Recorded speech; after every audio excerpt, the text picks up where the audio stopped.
Good evening, everyone. My name is Chris Potter, and it's my honor to introduce the team from the New Hampshire School Funding Fairness Project this evening. I'm a board member alum of the New Hampshire School Funding Fairness Project and a staff member at City Year, which has a group of young people doing a year of service in the city.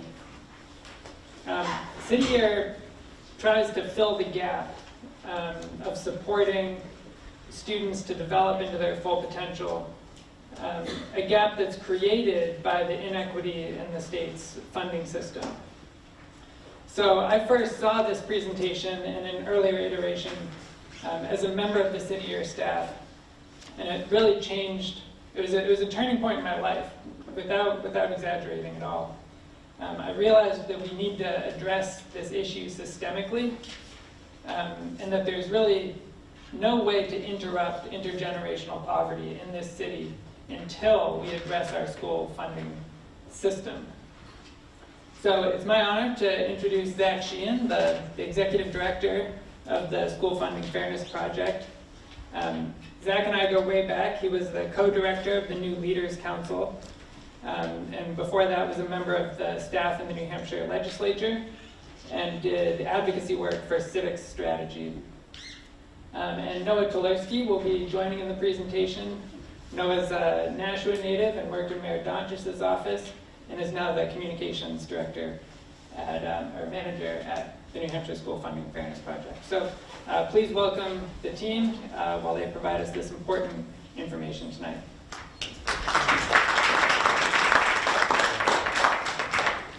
Hello everyone.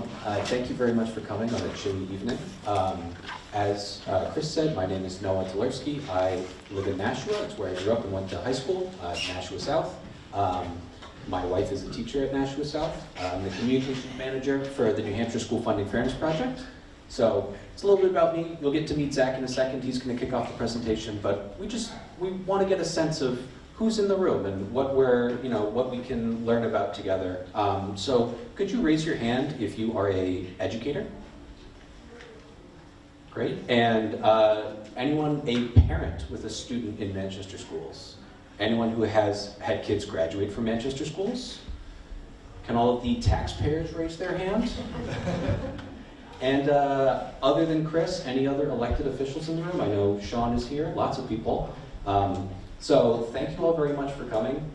We really appreciate it. You, the people who live this every day are really our target audience as we try and fulfill our mission of educating the state and getting some change at the state legislature to happen. So we're going to talk about some of the good things that have happened in the last couple months, some of the ways you can get involved at the state legislature in the next couple weeks even, and hopefully you'll leave tonight with some tools to talk about school funding in New Hampshire and why it is the way it is. So I'm going to hand it over to Zach to get us started.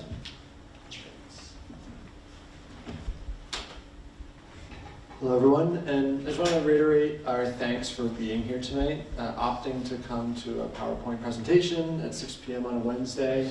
Really appreciate it, and many of you, as from the show of hands, lead very busy lives, whether you're serving public service, your normal jobs, parents, all of the above. So we really hope to make this kind of as information-packed as possible, hopefully explaining all the concepts. But really what we want you to leave here with is both kind of a global statewide understanding of these issues and maybe helping you kind of get more into the weeds and the nuts and bolts of Manchester specifically. So, for those of you who have not interacted with our organization before, we're a nonprofit organization based in Concord. We have 4.5 staff. We have a statewide footprint, but it's hard to get all of the state as a small organization. The bulk of our work is presentations like this and kind of the ripple effect of that education. So really trying to help people understand how education works in the state, impacting property taxes, and where some of those levers can be pulled to make change. So to start off, I want to just kind of give an overview of the three main tenets of this presentation. The first one is that it's intrinsically linking taxpayers and students. The way we fund schools is primarily property taxes, as we'll get into, and so you kind of can't tackle one without the other and the other without the one, chicken and egg kind of thing. The history of this issue is littered with really powerful attempts to change one piece of this equation, and sometimes that's been a piece that's faulted when you don't take the other half of the coin into account. It's not a stagnant problem, it's continuing to get worse, and it's deeply unconstitutional, and we'll lay out some of those principles undermining that. First, I'm going to start with kind of a quick example though. So this is a public high school in New Hampshire. These are stats from last year. These stats don't display the totality of a school, but they're helpful in giving a snapshot. So in this public high school, the proficiency scores for math and reading are 79 and 90%. 96% of students graduate. 91% of AP test takers score 3 or above, which generally is the score required for college credit if that's the path you're going for an AP class. Teachers are making almost $80,000 on average. Household income median is $136,000. And the education property taxes, $8 per thousand, about $3,000 on a $350,000 home. 30 miles down the road. Whoop, for this slide. This school also was awarded a National Blue Ribbon, which is a pretty distinct honor. There's only a few that get this in New Hampshire every year, only about 200 or 300 in the entire country. About 30 miles down the road, Public High School B. See those test scores drop quite a bit. Instead of 96% students graduating, around to 78%. Of those students taking AP tests, hopefully trying to get college credit, only 40% are scoring a 3 or above. Teachers, instead of making $80,000, are making a little under $50,000 on average. The median household income drops a pretty staggering amount, $46,000. And this is where it gets a little funky. The education property taxes go from $814 to $1250 per thousand, resulting in a significantly higher tax amount on the same priced home, just for the education property tax piece. So this is Hanover and Claremont. This is an extreme example. But this type of disparity is really not hard to find around the state, community to community. Sometimes in the same regional or cooperative school district, you can see these disparities as well. One more kind of piece about where we are right now, trying to look at what are these disparities, where do they land most aggressively, are there some trends? Back in 2020, the state legislature commissioned the School Funding Commission.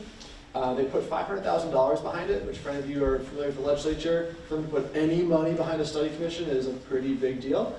They spent a year getting data, contracted with a national data firm, do all this modeling to try and figure out kind of how are schools doing, how are taxpayers doing, how are students doing. 2 big takeaways.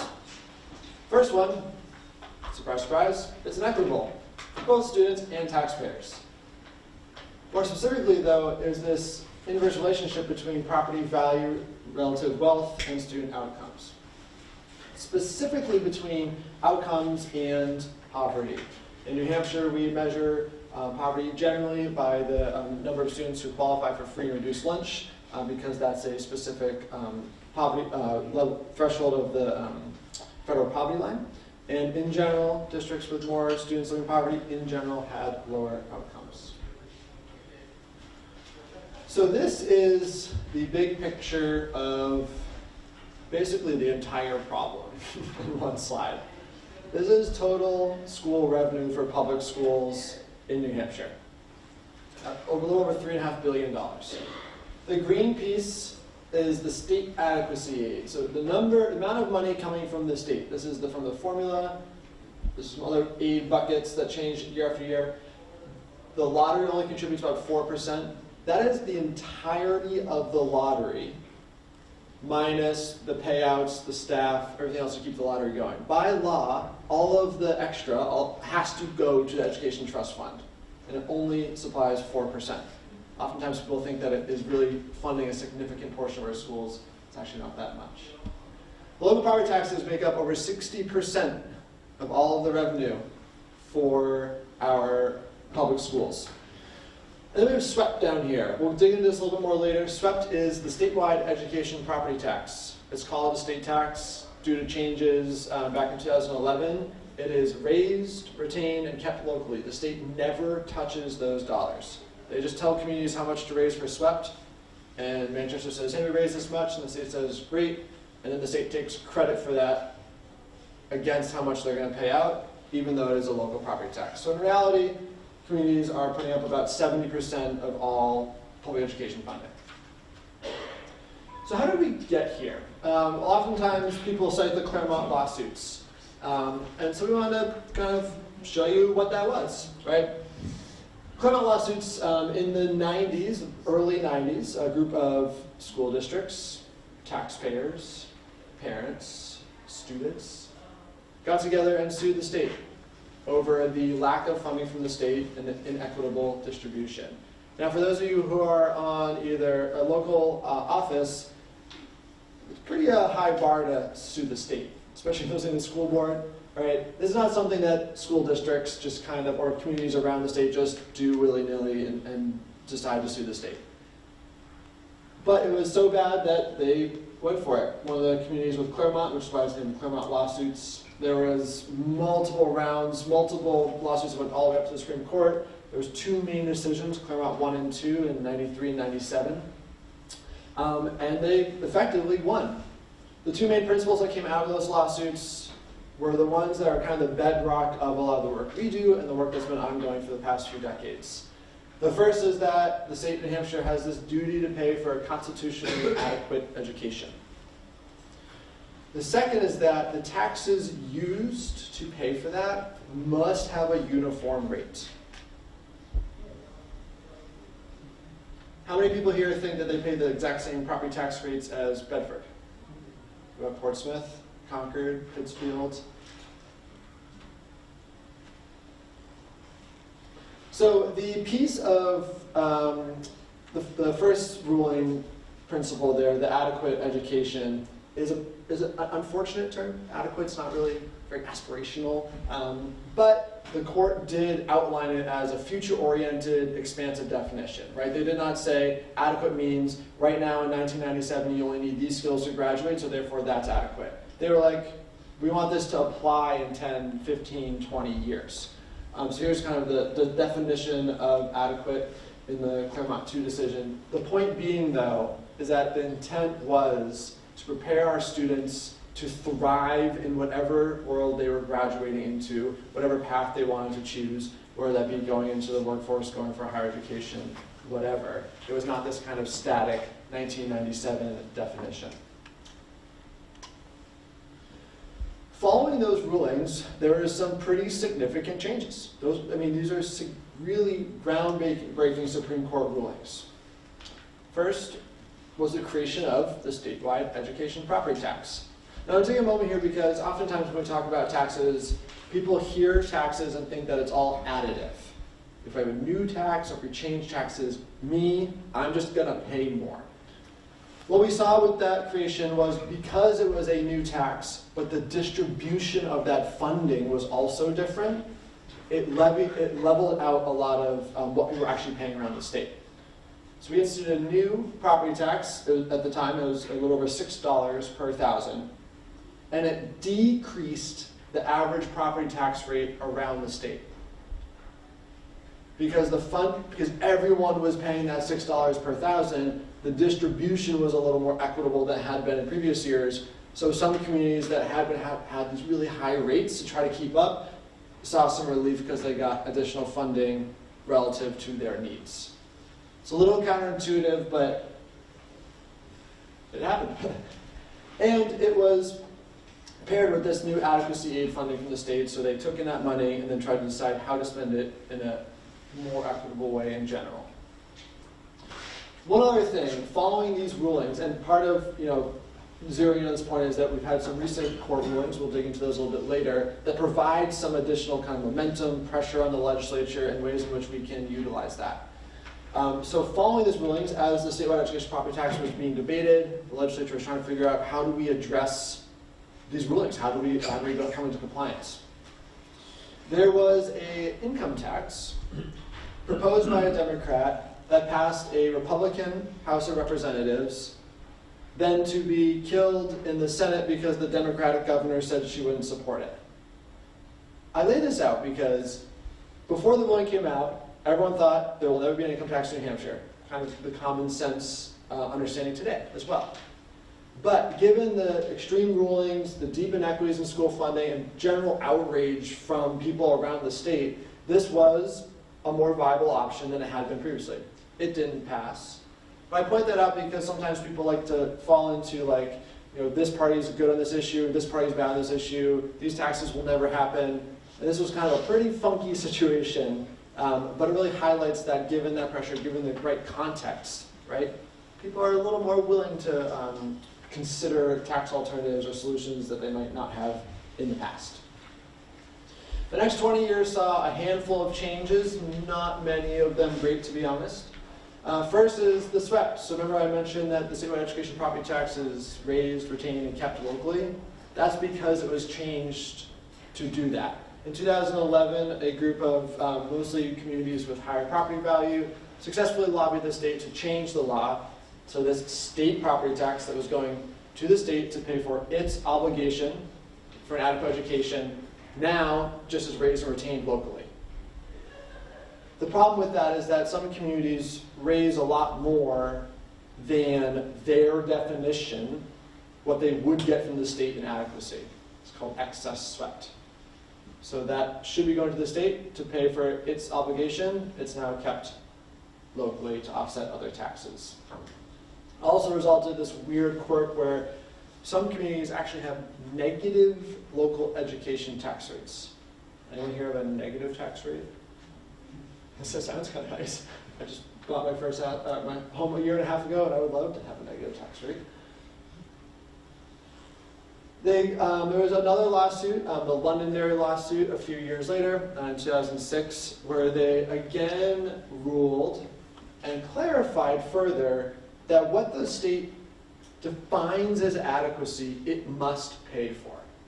It can't define it as this whole thing and then just fund one little piece over here.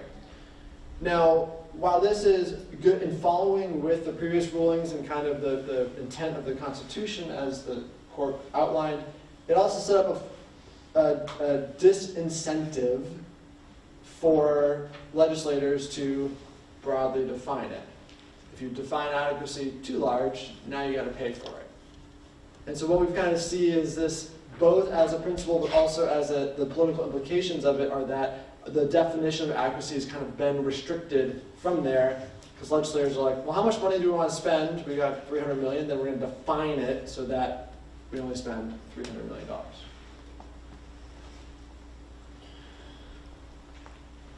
And over the past 10 years, there has been a significant downshifting of additional costs to local property taxpayers. In this same period, additional state aid has only increased about $47 million, while the local property taxpayers have picked up over $600 million. So this is a kind of like ongoing, continuously compounding problem. And then lastly, there have been a lot of study commissions. I mentioned the 2020 commission earlier. There was also one in 2008 that kind of set the definition of adequacy. There's another one in 2018. I bring this up because even just this morning, in some public hearings in the State House, there is a tendency to want to continue to study this. Well, let's just do one more commission, let's do one more study, special education is really complicated, so let's try a different model, but let's not put any money behind it, let's just keep looking at this, figuring it out. And oftentimes I think folks, policymakers, lose sight of kind of the ongoing harm that's happening in some districts around the state while this is being looked at more. So to break down how the adequacy formula currently works. It's an input-based formula. So we look at the amount of students that qualify for each of these categories, and then the state cuts a check to the school districts. It's a simplified version. So we start with $4,100 in base adequacy. This is the amount that every single student gets in the state. Then, if they qualify for free and reduced lunch, again, a marker of poverty, not to actually pay for the lunches, they get an additional $2,300. And that is in recognition of the fact that, in general, students coming from lower income households, in general, need additional services. $800 for the students are English language learners, $2,300 for each student receiving special education services. The average additional cost for special education services is $27,000. So while this is, in some senses, an equity-minded approach, right? Taking some of these indicators, these services might cost a little bit more, so we're going to give additional money for that. The amount of money pumped through this formula is so little that it does not have a helpful effect. To put it in perspective, here's how much money is actually spent and how much money the state gives in its adequacy funding formula. Manchester, in part because it's the largest school district in the state, always has the smallest or second to smallest amount of funding per pupil. So you're the largest district in the state, you're able to kind of exercise a lot of those economies of scale, keep costs down compared to smaller districts, and you still spend 3 times the amount that the state gives in funding to give an adequate education. And not only that, but this blue part here, that's swept. So that's $1,600 per student. That's, you're raising that, the state's just taking credit for it. They're only kicking in $3,800, even though their own formula says it should be about $5,500 per student. And every single district in the state looks like this. So what would it look like to actually try to write a budget, fund a school, on just the adequacy funding from the state? So we asked Allenstown to do this. We've done this a few times over the years. Take your actual budget, the one you are currently working with that was adopted by voters that you're operating under right now, which at the time, last year was about $12 million, so $24,000 per student, and cut it to just the state's adequacy number. We asked them to do this, but to keep kind of core classroom teachers and see how far they could get. Some of you might realize that a lot of these violate federal law, state law, or collective bargaining agreements. So even if you wanted to do this, you couldn't. That's just the first page. All food services are gone. Only 1 nurse now instead of 2. Eliminate both guidance counselors. Definitely don't need those anymore. No street crossing guards. Another page. Eliminate all SAU costs. Eliminate all ground maintenance. Even after all this, they weren't close. And so Allenstown tuitions their kids at Pembroke Academy. And so this is, they didn't have control over the tuition set by Pembroke Academy. They just said, well, Allenstown will no longer pay for that. So our kids are only funding it through 8th grade. Even that wasn't close enough. After all of those cuts, they cut about half of the remaining teachers. So you end up with all the cuts, towns not paying past 8th grade, and look at these student-teacher ratios, which also violate state rule. Now, obviously, this is an exercise in the absurd, but the point is that the adequacy amount the state gives is not based in any reality of what it actually costs. So much so that in the recent lawsuit that we'll talk about a little bit later, the Conval trial, on the stand, multiple, the Commissioner of Education, multiple other people who work for the state trying to defend the state's position, how much they fund, no one provided any justification for the small amount of funding the state currently gives. All right, so now we're back to this, and we're going to dig into kind of the tax piece of things. But so that you don't fall asleep, we're going to swap off so you can hear a different voice. Thank you. So coming back to this pie chart and looking at the 70% of school budgets that are coming from local property taxes. That's not necessarily a problem, right? If we had equal distributions of students, if you had the same number of students in every community, if you had the same property value in every community, it would work itself out. The math would work out, and this would ostensibly be fine. It would at least be fair between communities. But that's not how it works out in the real world. So this is a simplified math problem, just to demonstrate this. If you have one town that has $1 million in property value, let's say they need to buy new Chromebooks for the high school. They need to buy a cart, 25 Chromebooks, and they need to raise $10,000. I know Chromebooks are less expensive than that, but for easy math, this is what we're doing. Town B also needs to buy a new cart of 25 Chromebooks for its high school, but they only have 40% of the property value. So if they set the same tax rate, trying to raise enough money to buy those Chromebooks, the first town would be able to buy the Chromebooks, and the second town doesn't even get halfway there. The Chromebook store does not care that the second town has less property wealth. The Chromebook still costs $10,000. That's non-negotiable. So to raise enough money, they'd have to levy a tax rate that is 2.5 times higher than the first town's, just to raise the same amount of money. And this is where it kind of doesn't matter how well you budget your school district, how many costs you cut, how low you can keep its expenses. At a certain point, you just cannot keep up with your property values if that is the main way that we're going to raise revenue. And because the state is not kicking in money, that's the way we're raising revenue. So here you can see one dot for every single community in the entire state. This graph is showing what we call equalized value per pupil. This is a statistic that's reported by the New Hampshire Department of Education. And the easiest way to think about it is you take all of the property value in a community, the taxable property value, and then you divide it by the number of students who live there. So you can measure roughly how much money you have in a community to support each student. The higher that number is, the easier it is for you to raise money for your schools. The lower it is, the higher the tax rate you need to raise the same amount of money. So this is from 21-22. That year, the statewide average was about $1.6 million in equalized valuation per pupil. But what we found when we dug in a little bit deeper is that 3/4 of the state's population lives in communities with below averaged equalized value per pupil.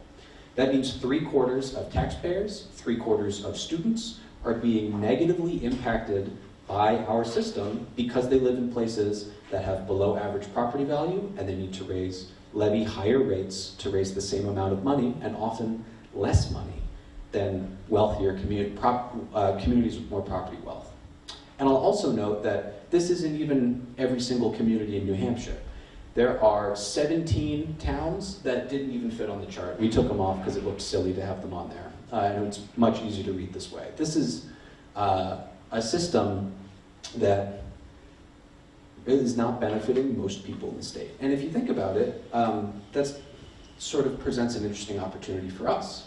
It would be hard to intentionally design a system that negatively affects 3/4 of people in your state. And on this left side, the below average communities, there are places that always vote for Democrats, places that always vote for Republicans, places that go back and forth. There's a very broad coalition of communities that we can work with and try and tap into to create some of the change at the legislature that we need to see. This shows the top line is the same, but what we've added to this graph is the tax rates on the bottom. So we've sorted it by tax rate this time instead of equalized value. But as you can see, generally speaking, as equalized value per pupil goes up, as you move from left to right across the graph, the tax rates go down.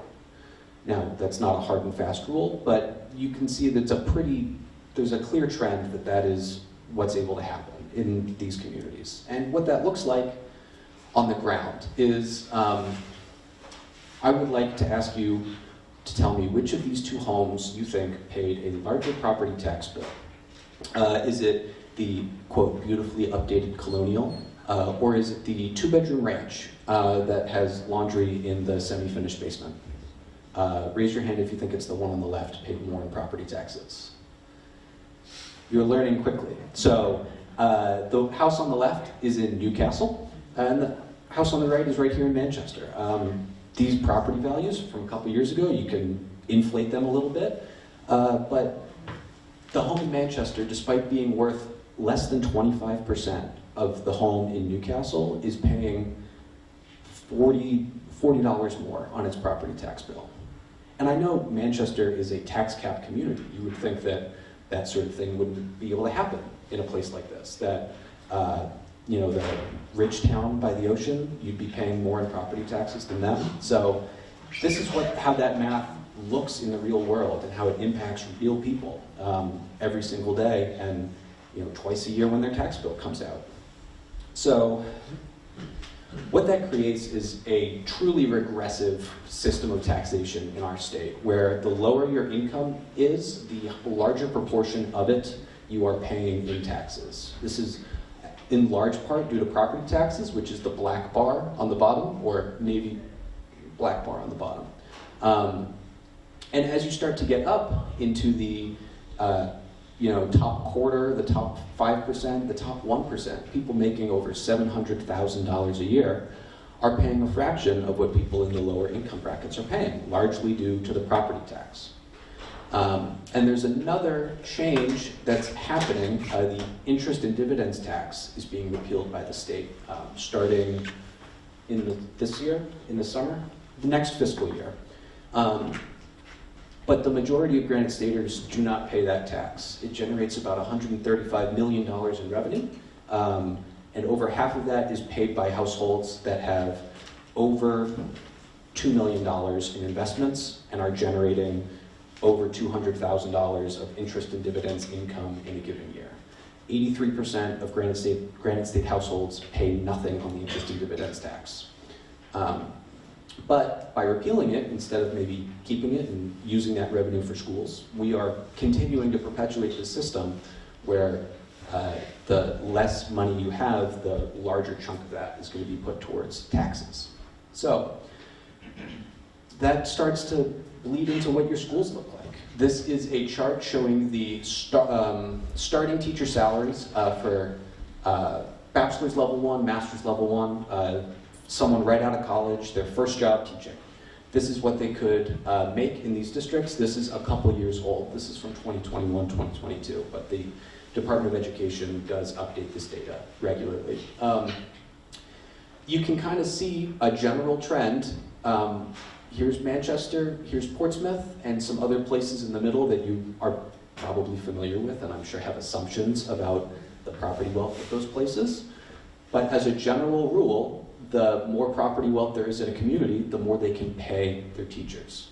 And that does have a real impact on the school community. We did one of those budget exercises with the superintendent from Pittsfield, now retired superintendent from Pittsfield, a couple years ago. And he told us that he felt like his school was the minor leagues. He would hire new teachers right out of college. They'd teach for 3 years, which is enough for them to re-up their credential and sort of show that they're not going to wash out, that they can make it. And then they would drive down the road to Concord and make $15,000 more a year. A really interesting stat is from that school year, the district with the lowest starting salary, you would have to work 18 years, get to step 18, to make the same as the highest starting salary in the state. Are you going to stay in that school district if you are a teacher? And that's kind of what leads into all of these differences that you see between communities like Hanover and Claremont, or like Portsmouth and Exeter, or Bedford and Manchester, or Bedford and Nashua. The lower property values start to have impacts on the opportunities that are available to students, the staff that's available to students, and it does not always. And I think this is an important point from before, is that these are averages. And there are high-achieving students in every school district and underachieving students in every school district. But the averages do help tell a story about how resources are being allocated and generally how students are able to perform in those schools. When there's this much of a gap, the average isn't really hiding the huge difference between these communities. So that's a little bit of a bleak picture, especially since the Claremont lawsuit happened before I was born. And we're still here today. But that doesn't mean nothing's being done to try and fix this. Just like with the Claremont lawsuit, that was regular people on their school board regular students even were plaintiffs in the lawsuit, and they sued the state to try and get the money that they felt the state constitution entitled them to. So in 2019, the Conval School District, which is in Peterborough and 8 surrounding towns, filed another lawsuit. This is really Claremont Part 2. They were saying that what the state was providing in adequacy aid was insufficient to actually educate their students. Manchester School District is signed on as a plaintiff in this case. The Nashua School District signed on as a plaintiff in this case. And I believe it's 17 other school districts signed on as plaintiffs in this case. 25% of students are represented in the Claremont lawsuit. And we actually got a decision in November. So it was filed in 2019. It went to the state Supreme Court. The state Supreme Court sent it back and said, come up with a number. Told the judge, come up with a number. And the number that the judge came up with was at least $7,356.01, and not 1 penny less, declaring that the $4,100 adequacy amount is unconstitutionally low. It's not sufficient to provide an adequate education, and there were 19 superintendents that took the stand during the 3-week trial. Every single one of them was very clear in saying that their district could not run only on what the state provided. And the state was trying to say, well, you know, $4,100, there's lots of other state funds that are given out. Like, that's not all that we're giving.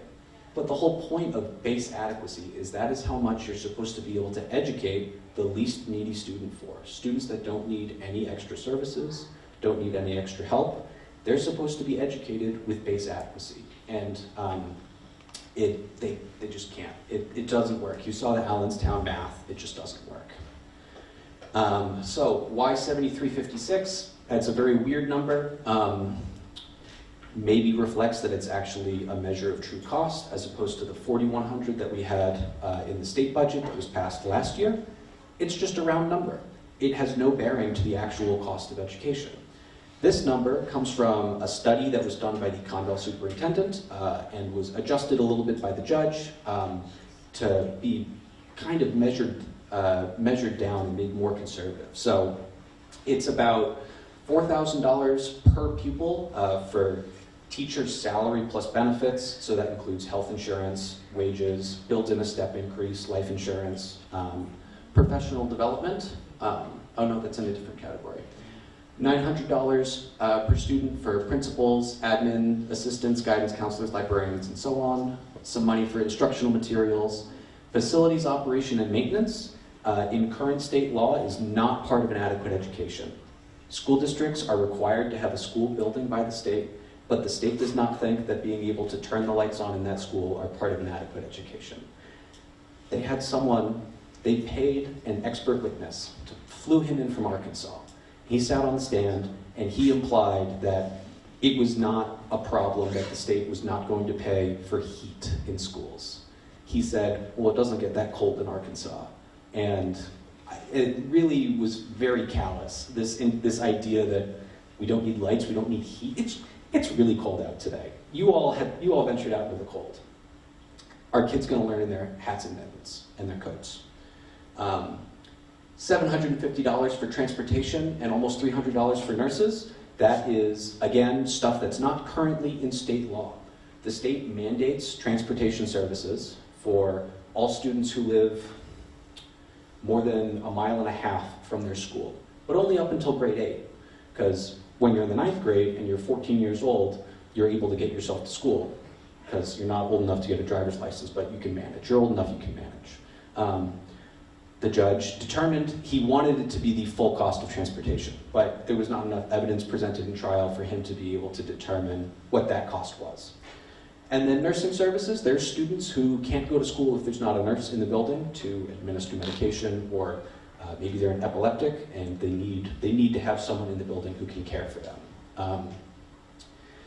And what's important is when the judge set this number, he said it's probably too low. And if the state adopted this number and the Conval School District turned around and sued again, if it ended up in his courtroom, the state would lose again because it still does not come close to what's actually necessary. But the state had no argument about what it should actually cost. The state just tried to cut down the presented numbers from the plaintiffs. They didn't defend their number. They had no defense of their cost. And the judge even said they provided no evidence to defend the base adequacy number that they were using.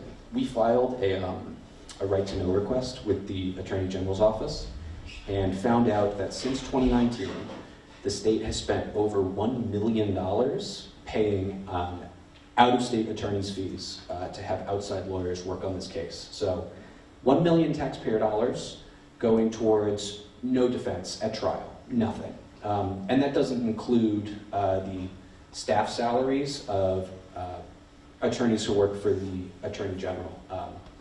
That's hard to hard to calculate. It's probably, you could add a lot more money to that number. And it really just speaks to this idea that the state is just picking numbers. They're pulling them out of a hat, putting them into the state budget, and then saying, this is enough money to educate a student. Excuse me. So what does this change? So it's not current law yet. Just because there's a win at this first level of the court, that doesn't mean it becomes law right away. The state is actively moving to appeal this to the state Supreme Court again. And even then, it's going to probably take the legislature stepping in to codify these changes into law. So this increase in base adequacy would add about $540 million in new state funding for education to the state budget. That would be not an increase in education funding, but a shift in funding. This is money that you're already paying as property taxpayers. You're already paying for school buses, you're already paying for school nurses, but the courts have determined again and again and again that if it's part of an adequate education, the state is the one that has to pay for it.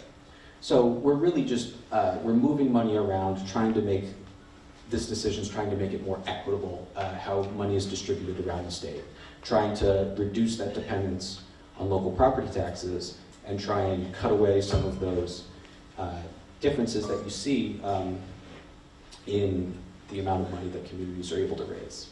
So a good way to think about this is the pie isn't going to get bigger. This is the revenue pie chart that we have right now. Pie doesn't necessarily need to get bigger, but there needs to be different slices. This yellow slice would be the addition of new state adequacy aid. However the legislature decides to come up with that revenue. It would reduce the total local property tax burden by about 12.5%. If you just take it out of local property taxes and put it on the state, that's the shift that you would see. So again, pie's not getting bigger, but the state's piece of the pie is getting bigger. And the judge was pretty deferential to the legislature in his decision. He said that this is my number, ultimately it's up to you to set the number, but most importantly, I'm not going to tell you how you're supposed to raise that money. You just have to figure out how to do it. And of course, with the New Hampshire State Legislature, that might be where we run into some roadblocks and need to have some conversations. Those are starting to happen in the last couple weeks, again, in subcommittees and committee meetings, but the main takeaway is that the legislature has, since the first Claremont decision, and continues to have the responsibility to do this. The court is continuing to offer them deference, but to go back to the Londonderry decision that Zach mentioned earlier, the last sentence of the Londonderry decision in 2006, so about a decade after Claremont, Justice Hicks wrote, we're giving the legislature deference, but that has to stop eventually. At a certain point, the court will step in and will act to do this. So I don't know if we're approaching that point, but it is something to remember, and the legislature should keep in mind that if they don't act on this, the court might just do it for them. So I'm going to give it to Zach to talk about the other major lawsuit that we got a decision on actually the exact same day in November.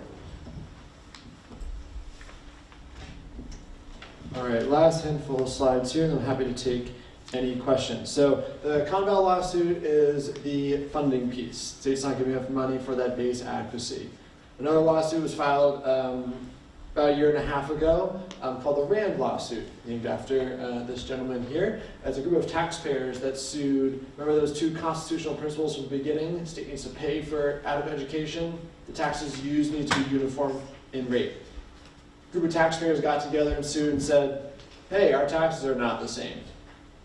And since they're not the same, but they are funding the bulk of education, which is the state's responsibility, that variation in tax rates is violating our Constitution, it's violating our rights to that uniform tax rate to pay for education. So this is named after Steve Rand, since he's the first named plaintiff. He owns a hardware store up in Plymouth. There's also taxpayers from Newport, Pennacook, and Hopkinton who've joined this lawsuit.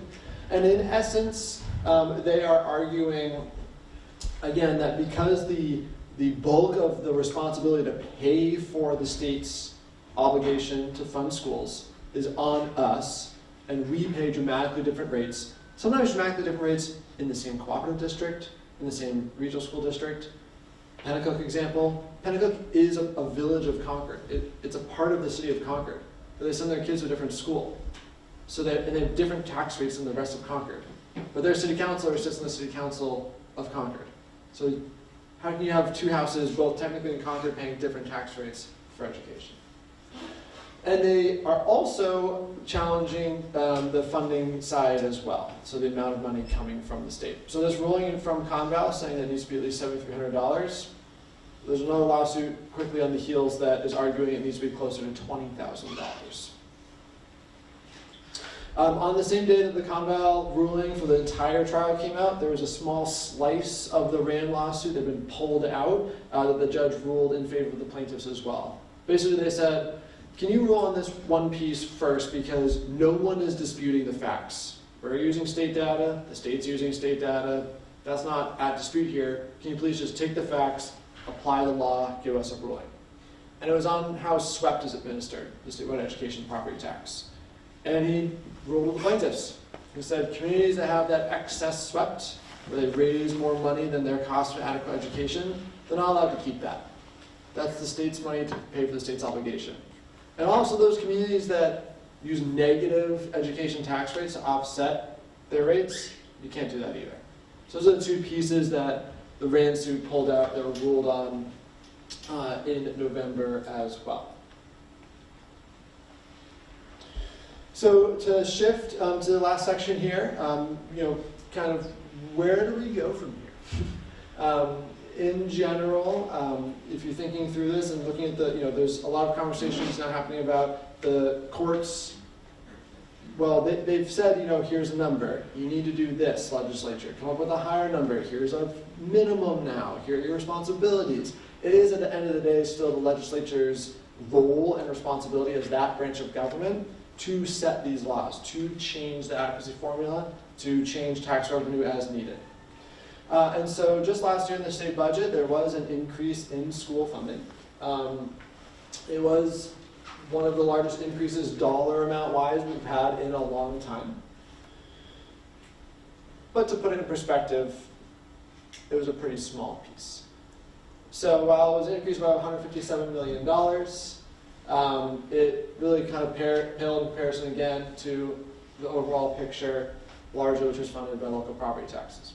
And one of the problems, one of the challenges with the way that the funding formula was adjusted this last year is that it did shift a little bit from equity-minded to equality. So it put a little more money in the amount that every district gets per student, and paid for that in part by eliminating this aid category called stabilization aid.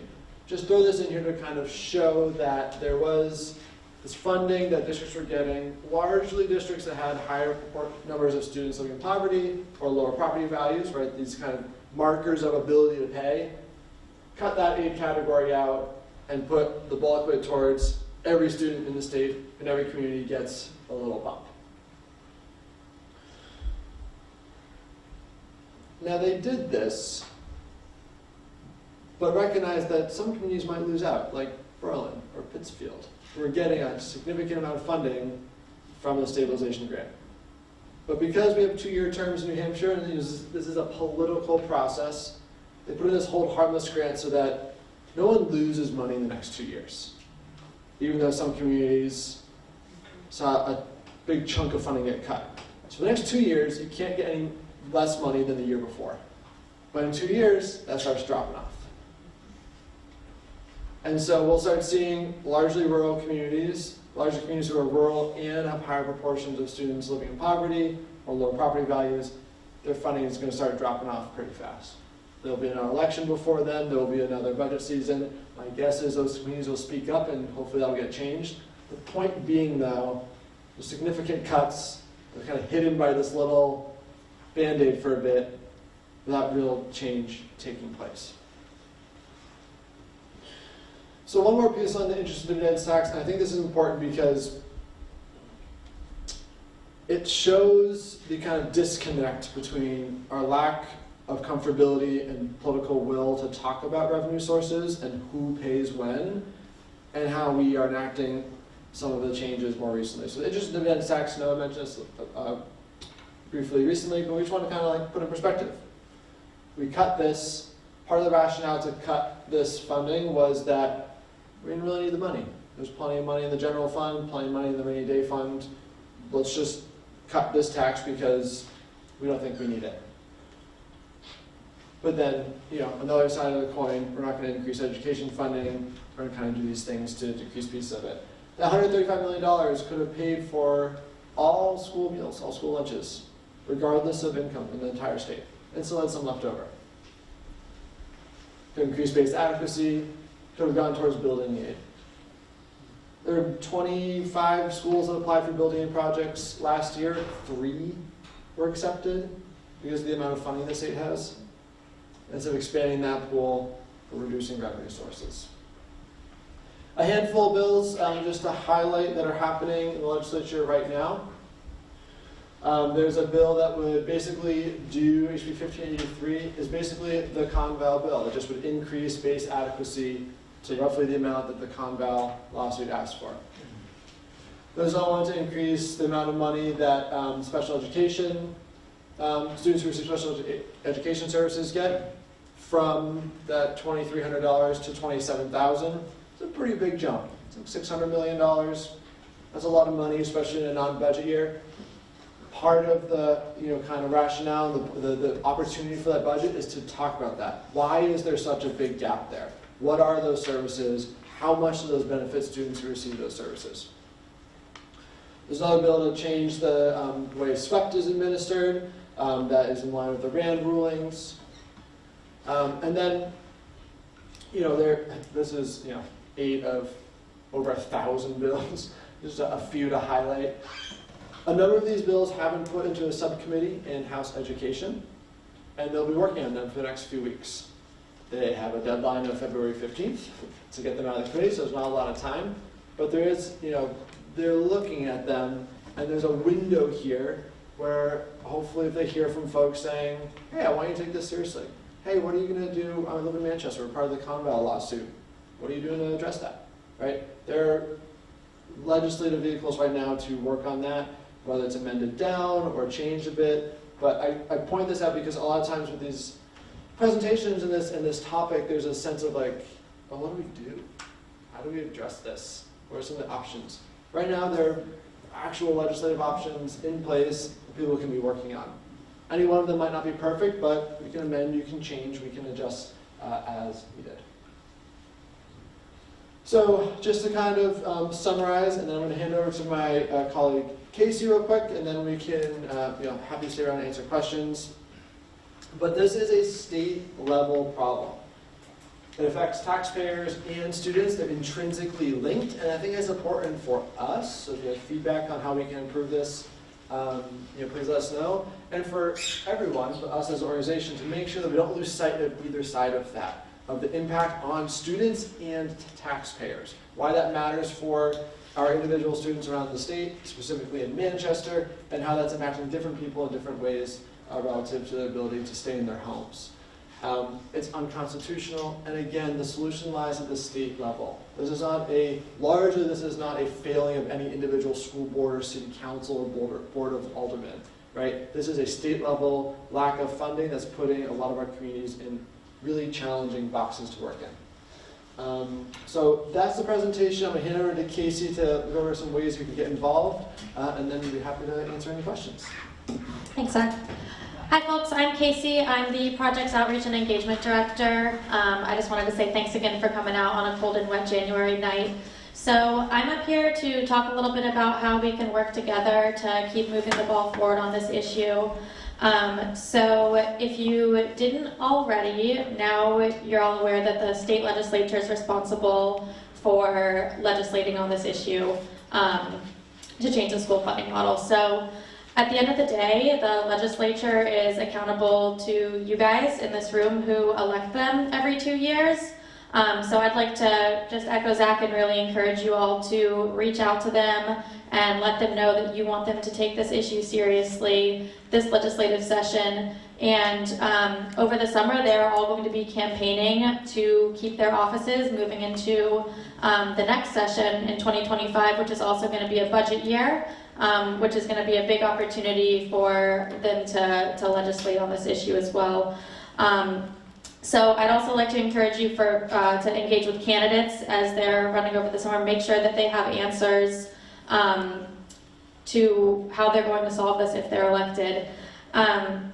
Your voice is the most important tool that we have in continuing to fight this, so we want to make sure that you feel empowered and equipped to use it. And we've got a couple different ways that you can get involved. One of the things that you can do today is these postcards that you got when you came in. If you want to write a note on the back of them, there are some talking points that you might have grabbed off the table and hand it back to project staff as you leave this evening. We're going to send them to your Manchester reps. We have just put some new tools on our website. There's a little storytelling portal that has some worksheets and a workbook on how you can craft your own story if you're a parent, a teacher, if you're just not just a taxpayer, if you're a taxpayer, if you have kids that graduated, if you currently have kids in the public school system, there are resources on our website to help you kind of craft a story that you can then submit that will help you figure out how best to use. For all these pieces of legislation that Zach was talking about, if you're on our newsletter list, anytime they come up in the legislature and there's an opportunity for public comment, we have a tool that we send out that everybody can use to submit testimony written. And I also wanted to point out Michaela, our advocacy and engagement coordinator. We are going to be doing some office hours here in Manchester on a week from today, which is I think the 24th at the Bookery from 12 to 2 and 5:30 to 7:30. So we'll be hanging out there, and if folks want to come by and chat with us, just to talk, to get more informed on how to get involved or how to ask the right questions, we'll be there at those times. And we'll send that information out when we send out the slide deck as well. So yeah, that's all I've got, and I'll turn it back over to Zach and Noah for questions. Thank you. Yeah, thank you all. I really appreciate it, and happy to answer any and all questions we can if folks have them. Yes, Jim, go ahead. So you touched on this a little bit, but you didn't use the acronym that we all know this by. And the whole notion of an adequate education. Where is that defined for folks who may not know?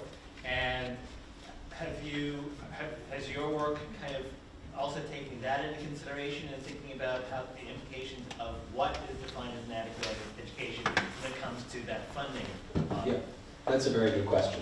So, for starters, the New Hampshire Supreme Court pulled the concept of adequacy from the New Hampshire State Constitution, Part 2, Article 83, which says the state has a duty to cherish education, that the state has a responsibility to promote literacy for the economic benefits and the social benefits that come from that.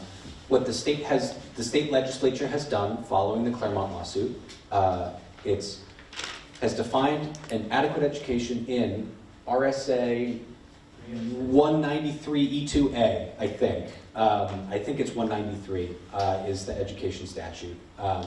But the actual definition of an adequate education that exists in statute right now is just course material. It's just subjects that students are supposed to be exposed to. It's pretty standard stuff. Mathematics, English language, civics education, computer sciences, health and physical education. There's Holocaust and genocide studies are included in there. Now multiplication tables and cursive writing are explicitly listed in there. But there is not one single mention in that chapter, the chapter of law, of what it actually takes to deliver that course material, or to what level students should be able to be proficient at that course material. So it's just 11 subject areas and nothing else. It doesn't say you need a teacher, doesn't say you need a classroom, doesn't say you need pens and paper and books. It just says for the state to fulfill its adequate education, it needs to provide students with the opportunity to learn these 11 subject areas. And so what happened in court during the Conval trial is attorneys from the state would have a superintendent on the stand, and they'd say, great, can you tell me how much does it cost to deliver just an education in the English language for, let's say, a 9th grade student, 9th grade English class, what does that cost? And the superintendent would go, well, the kids got to get on the bus to get to school, and then we got to turn the lights on, and maybe the teacher's out sick, so we got to pay, we need substitutes. And the Attorney General's office would say, no, but just the course material. What does that cost? Just the course material. Because that's the definition of adequacy right now, is just the course material. And so that's all the state has a responsibility to pay for, which is why they're able to argue with a straight face that it only costs $4,100 per pupil to do that. So does that answer your question? Yeah, it does a bit, and I was also trying to get in the 306 rules. Yes. Oh, yeah. How the So, machine defines yes. adequacy. So the Ed 306 rules are the state minimum standards for public school approval, for people who might be unfamiliar. They're totally divorced from the adequacy standard, from the adequacy law. There's no relationship between the two. They do not talk to each other. The Ed 306s reference the adequacy statute, but not the other way around. And so that's how you end up with requirements for school districts like transportation, like buildings, like nurses, that the state is arguing are not part of an adequate education, but it's still mandating because it knows that they're important. It's a really weird situation to be in, where the state seems to understand what it actually takes to educate students, but because to be a little cynical, I think, because of the money involved, they're trying to keep it as narrow and as separate as possible. That's just my opinion, though. Yes? And I just want to build off what James was saying, is those 306s are really being watered down right now as we speak, so that the state is creating an environment where it doesn't have to provide as much as it even is required to now. They're rewriting them. And they've gone out to community, they've done listening sessions, which were not listening sessions, but they are basically taking out a lot of the requirements, particularly around a lot of things having to do with equity have really been pulled out of them, which is very disconcerting. And other things like having an actual teacher in a classroom, things like that. Yeah. So I think this is very, very worrisome. It feels to me as though the state is trying to, like you said, justify not having to provide an adequate education. Yeah. So for people who might not be aware, it's a regular 10-year process to revise the Ed 306s, and we are at the tail end of it right now, although the actual proposal has been on the table at the State Board of Education for a number of months now. And and I'm not entirely sure when it's going to be taken up by the board and go into like the formal rulemaking process with the timeline and hearings that have to be followed. But the drafts that have been seen by the public so far have taken out a lot of language about services that need to be provided to students to ensure that all students are able to access their education and succeed to the best of their ability. And Yes. they're not putting things back that should be put back based on public input throughout the state. And Manchester being the largest district in the state, we were not listened to at all. Very few changes were made around equity, around local control, consistency in language. It's very troublesome because I was involved 10 years ago and the standards were really, really well done and moving toward competencies, and now they're just, it's very troublesome. Any other questions or? Yes. So, I don't know if it's a question, but, so I'm sitting here and I'm aware of funding for education, funding for private schools, and is the greater theme that we're totally trying to dismantle public education and hold parents responsible for educating their own children either at home or in a private school setting, that the state is going to subsidize. Yeah, so the voucher program that you're talking about, it's 30, is it 40 million this year? It's 30 million last year. I forget what the number is for this year. But that's, most of that is a new expense for the state. It's students who were not previously in a public school. It's students who were already being homeschooled or attending a private school. And it's a new expense that the state has to cover out of the Education Trust Fund, which is supposed to, by law, pay for adequacy grants to fund the adequate education in public schools. It's a lot of money. And I think an important thing to remember that we've been trying to get across to people and legislators who talk about this is sort of setting aside the vouchers for a second and whether or not you support them or you don't support them. That's just a law. It's a want that the current state legislature and prior state legislatures have wanted. They've wanted to do this. They've put it into law because they want to do this. Adequate education is in the state constitution. It is non-negotiable. And yet the state legislature has spent a lot more time, working on the voucher program and deciding what are the limits and what are the guardrails. There's a lot of bills in this year about income eligibility and different reporting requirements. More bills than were filed about adequate education. And so it's a continued disconnect between what the state is required to do, what they need to do under the state constitution versus what they want to do, what the legislature wants to do. Thank you. Yes. You mentioned a little bit earlier the House committee that's been formed to kind of look at a lot of the education funding bills there. I was just wondering if you could speculate a little bit as to what some possible outcomes of that committee could be, because it's a bipartisan group, is my understanding, and they have a lot to kind of wade through. Yeah, thank you for the question. So, just a tiny bit of context. So in general, there's the policy committee that's in the House. So education is its own committee. They get assigned bills that are education related. Generally, they have a public hearing, and then they might break into subcommittees in education to look at chunks of bills. Something unique that's happened with some of the funding bills is they broke into a subcommittee. They also invited members from House Finance and House Ways and Means, which is unusual. And a nice sign that they're involving other committees that also have to do with funding. They, so it's 8 people, there are 10 reps, 6 of them from House Education. Basically what they will do is they'll have public debate, kind of work sessions. They did one last week, they had one this Friday. They'll have 2 or 3 more, and then that committee will vote on how to recommend it to the full Education Committee. I think there's an opportunity here to basically show them that they should really take this seriously. One possible outcome is that this is basically a facade, right? That they meet a few times, talk about it, and all agree, hey, this is really complicated, and we'll do it next year.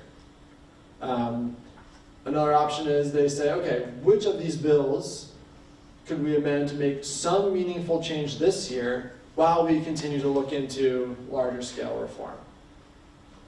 The kind of difference between those two options is frankly how much they think the public cares. And so part of that is showing up, meaning like we will be there watching, putting out updates, and also, reaching out to those reps, asking them to engage. At least one rep from Manchester, Representative Mary Heath, who's on that committee, I forget there's no one, but just like reaching out and saying, hey, but you're on this committee, really hope you're taking it seriously. What do you think about that? What are some of how are you working to amend things to make them passable, working with other members of the committee? So there's a real kind of window of opportunity here for that subcommittee to hopefully propose something that could pass. Thank you. All right, we're happy to hang out and chat with people as you're leaving, but thank you very much for coming. I hope this was a helpful presentation.